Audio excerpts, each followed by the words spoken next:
Bonjour, aujourd'hui on va parler d'une place de marché dédiée à la Legal Tech et rencontrer Maud Gillet, chef de projet.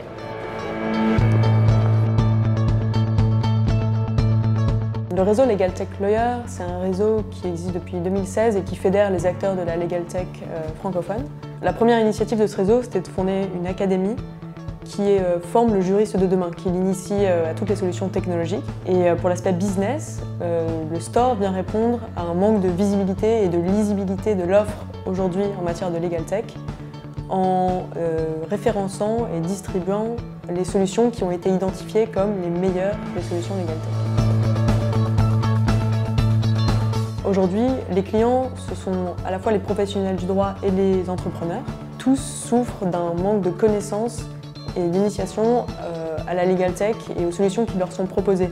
La Legal Tech aujourd'hui, ça fait un peu peur, on ne sait pas trop ce qui existe et surtout ce à quoi on a accès. C'est pourquoi justement le Legal Tech Store, qui est fondé sur, dont le cœur est un assistant qui oriente le client en fonction de ses besoins, répond à ce problème de lisibilité en proposant des packs sur mesure pour le client, qu'il soit juriste ou non. Alors aujourd'hui, les deux grands points de différenciation, c'est déjà cet assistant intelligent qui guide le client. Et surtout, ensuite, le client sélectionne les solutions qui lui correspondent le mieux, fait un panier unique et a une facture unique pour l'ensemble des solutions. Et ensuite, c'est un contrat intelligent qui est basé sur la blockchain qui va faire la répartition entre les différents fournisseurs. Donc en fait, tout le processus de e-commerce est décentralisé et géré par ce petit robot en ligne. Oui, c'est vrai que c'est un risque aujourd'hui, mais ce sera à nous de bien rappeler et de bien nous positionner comme ce que nous sommes, c'est-à-dire un site de pure distribution. Si le panier et la facturation sont uniques, en revanche, le client contracte avec chacun des fournisseurs qu'il a choisi. Et donc, s'il décide malheureusement de résilier l'un de ses abonnements, les autres tiendront et continueront d'être entretenus. Chaque solution est taguée assez finement justement pour alimenter l'assistant qui guide le client vers une solution ou des solutions adaptées à ses besoins. Donc il y a des tags assez généralistes pour un juriste qui veut s'équiper pour sa gestion quotidienne, s'il a des questions, s'il veut gérer ses contrats. Puis il y a des outils métiers plus précis, notamment en termes de IP, IT et de RGPD.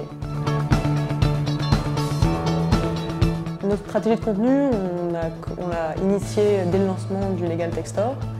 Pour l'instant, on est présent sur les réseaux sociaux, on compte beaucoup sur nos fournisseurs et sur le réseau Legal Tech Lawyer pour relayer toute la communication.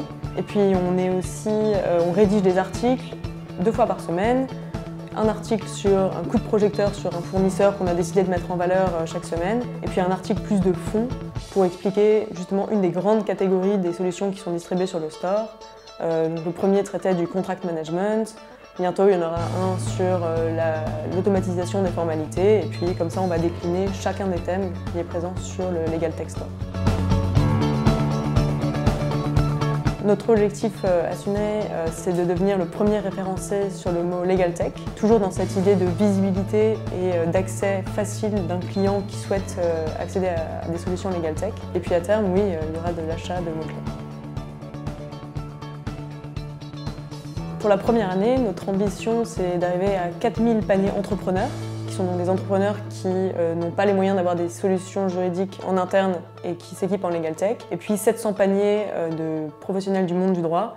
700 paniers, ça correspond à 1% des avocats en France aujourd'hui.